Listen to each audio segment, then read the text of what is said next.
Enzo Recto, kalaban ang katiwalian at kasinungalingan, kakampi sa katotohanan at kabutihan.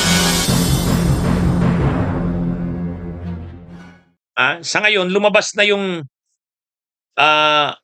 yung balita, may artikulo na ang bilyonaryo. May artikulo na si dating speaker Martin Romualdez. Ito mga kabunyog. Ayan. Arroyo Romualdez camps allegedly behind impeachment bid versus Boying Rimulya. July 5, 2026. Sa abogado.com.ph yan, article na yan. Binasa ko yung buong article mga kabunyog. Di umano ayon dito sa abogado.com, sa Billionaire News Channel yan eh. Ang nasa likod daw ng gumugulong na ngayon na impeachment kay Boying Rimulya ay itong sila Arroyo at saka si Romualdez. Ano naman ang interest ni Romualdez? Bakit gusto niyang ma-impeach si Ombudsman Boying Rimulya? Direkta na kasi talaga ang mga statements ng Ombudsman eh. Si Assistant Ombudsman Miko Clavano, nung nag-press briefing, sinabi niya, ang mastermind, base sa kanilang sinagawang case build-up, ang lumalabas na mastermind nitong mga anomalya sa flood control ay si dating Speaker Martin Romualdez. So ano yan mga kabunyog, yan yung sabi ng Assistant Ombudsman na si Miko Clavano. Siyempre, itong si Ombudsman Boying ay itong si dating Speaker Martin Romualdez, makapangyarihan yan. Napakaraming kongresista yan na mga kakampi. Maraming kakampiyan na kongresista. Dati siyang speaker. At saka, ang pinakamalakas na partido dyan sa kongreso, sa kamara, ay ang Lakas CMD. Ang pinakamatataas na officials ng Lakas CMD ay itong si Gloria Arroyo at saka si Romualdez. So ibig sabihin, papagalawin nila ngayon. Ang mga kongresista sa partido nila. Ngayon, bakit kaya nagkaisa ngayon itong si Romualdez at saka si Gloria? Ay di ba identified kay Sara Duterte si Gloria? Hindi, unang-una magkasama yan sa iisang partido, yung Lakas CMD. Magkapartido yan, Lakas CMD. Itong dalawang ito. Pero sa politika, malapit kay Sara si Gloria. Ngayon, siyempre ang kampo ni Sara at nila Gloria, galit sila kay Ombudsman Rimulya. Galit sila kay Ombudsman Rimulya kasi kinakasuhan talaga ni Ombudsman Rimulya yung mga kakampi ni Sara, si Jingoy Estrada, si Marcoleta, kinakasuhan ng Ombudsman. Si Mike Defensor, si Mike Defensor tao ni Gloria. Si Marcoleta kakampi ni Gloria. O kaya kung may isusulong na impeachment laban kay Boying Rimulya, susuportahan talaga yan ng grupo nila Sara at ni Gloria.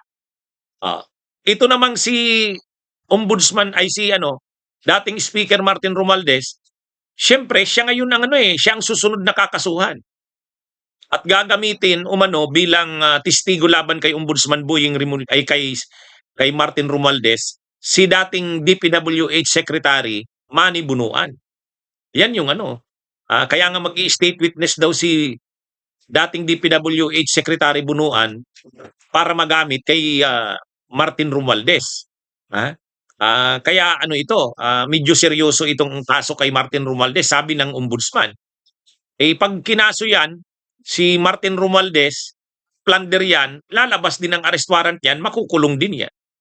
So, siyempre, gagawin ni Romualdez ang lahat para mapigilan ang impeachment ang sa kanya, ang kaso laban sa kanya. At ang naisip siguro, ipa-impeach si Ombudsman Boying Rimulya. Kaya ang balita dito sa abogado.com, Arroyo Romualdez camps allegedly behind impeachment bid versus Boying Rimulya. Yan yung mga kabunyog. Yan yung allegedly yan ang sabi. So wala pa tayong confirmation yan. Si Ombudsman Boying Rimulya hindi pa naman nagre-react. Pero sigurado nakarating na ito sa kanya. Pag nag-react na si Ombudsman Boying Rimulya at kinumpirma yan na mayroon nga siyang tunog na may mga galaw sa kamera na ma-impeach siya, seryoso na talaga yan. Sa ngayon, mga bali-balita ito, kaya lang nagiging seryoso. Araw-araw nagiging seryoso At saka isa pa diyan, mga kabunyog, mga kababayan, kakasuhan na kasi. Kakasuhan na rin ng ombudsman hindi lang si Martin Romualdez, pati yung mga kongresista na tinatawag na contractors. Contractors, yung mga kongresista na contractors. Halimbawa, yung Congressman Rivera ng Tarlac, yung Congressman na Ang ng Uswag Ilonggo. Kakasuhan na eh. May nasa preliminary investigation stage na. Pagkatapos ng preliminary investigation, pagkatapos niyan, kapag ang finding ay may probable cause, isasampa na yan sa Sandigan Bayan na naman. Mayroon pang ibang mga contractors, hindi lang naman si Rivera at saka si Ang, si Garjola. Tao yan ni Gloria, yung CSW party list na yan, yung dalawang Yap, Edvic Yap at saka si Eric Yap. Maraming makakasuhan. Kaya syempre gagalaw itong mga kongresista na wag silang makasuhan. Kaya kumbaga, syempre gagawa ng hakbang ang mga tinatamaan ng ginagawa ni Ombudsman Boying Rimulya. Kumbaga si Gloria, si Romualdez at yung mga kongresista na binabanggit na iniimbestigahan na at posibleng makasuhan ay gumagalaw ngayon. Ang kailangan lang naman na kongresista para masulong ang impeachment ni Boying Rimulya, 106. 106 lang. Medyo madali yang matipon nila. Kaya medyo talaga ito. Ang lang naman diyan, ang totoo lang diyan, pinipigilan ng mga kongresista na may makasuhan mula sa kanila. Kumbaga sa kanila, okay lang nakasuhan mo na yung mga DPWH, okay lang nakasuhan mo yung mga senador, pero wag lang yung mga kongresista. Kaya lang hindi naman pwede. Kaya nga sinasabi ng selective justice. Bakit mga senador? Mga senador lang.